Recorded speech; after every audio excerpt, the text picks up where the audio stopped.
India's first successful export before software was Buddhism. Buddhists now form a large percentage of the population of other Asian countries. Less than 1% of India follows the philosophy any longer, but in numbers with approximately 10 million, they are still ninth largest. Buddhism first spread from India to Sri Lanka and Myanmar around the 3rd century BCE via traders and monks.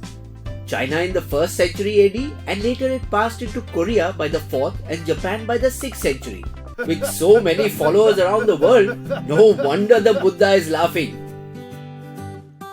Born to a family of nobles in the 5th century BCE, Siddhartha Gautama challenged the existing social order after a humbling experience.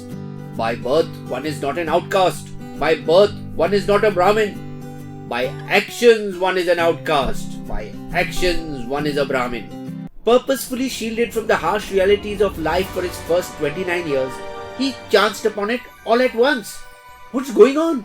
This is life, where you age, fall sick, and die. Disturbed, he gave up his life of luxury, choosing to become a monk, adopting the harsh poverty of Indian asceticism, though he later decided a middle way was better.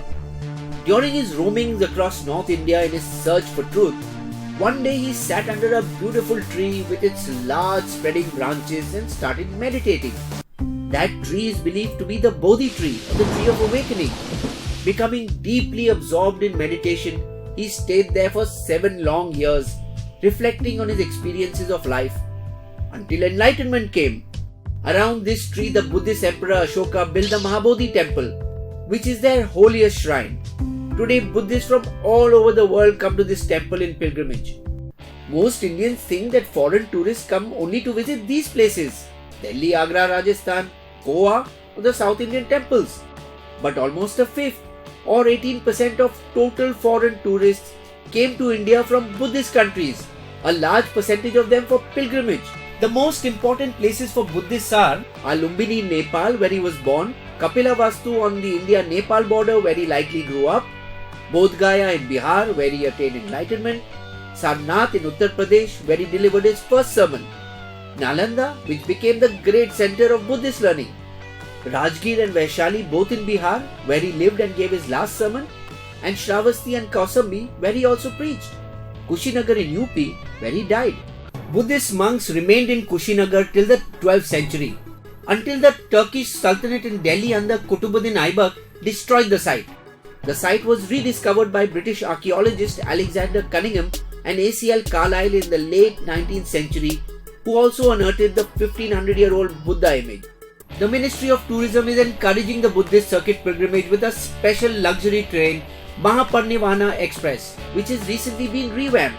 It has a mini library, 2 restaurants with a capacity of over 100 per sitting, stylish bathrooms and a shower.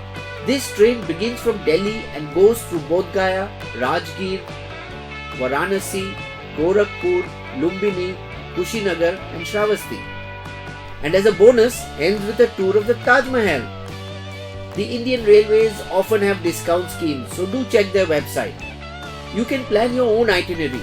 If by air, Patna Airport is closest to Bodhgaya, 115 kilometers, from where you can take a taxi or a train. The nearest railway station to Bodhgaya is Gaya, from where you can take a bus or a taxi, but make sure to bargain considerably.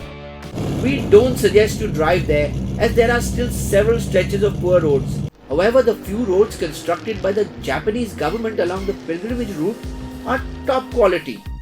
The Mahabodhi temple is a World UNESCO Heritage Site, among 37 others in India. A radius of around half a kilometer is the inner circle, which is walking distance from the temple, and only a few hotels exist there. Dharamshalas offer cheaper rates, but these are outside the inner circle, though still walking distance. The Buddhist circuit is largely seasonal due to high daytime summer temperatures, though Mahabodhi temple has pilgrims year-round. Gaya is also famous for its sweets and mouth-watering Bihari dishes Sattu ki roti and Liti choka. Suggested itinerary: Bodhgaya, Nalanda University, Vaishali via Patna, where you can see the famous Ashoka pillar, and return for overnight to Patna. In the morning, make sure to visit the prestigious IF Design Award winning Bihar Museum. This is a trip everyone needs to do once in their life. though Buddhists may want to come again and again. Time to import them, I say. They will all be greeted with the age-old Anjali Mudra. Bisbo's limerick. Pilgrims keep coming to Buddhism's birthplace to seek the blessings of Lord Buddha's grace. His philosophy of the day they still obey. In their search for salvation, his path retrace. Subscribe to Bisbo's channel and be sure to click on the bell icon. Be the first to know when Bisbo releases a new video.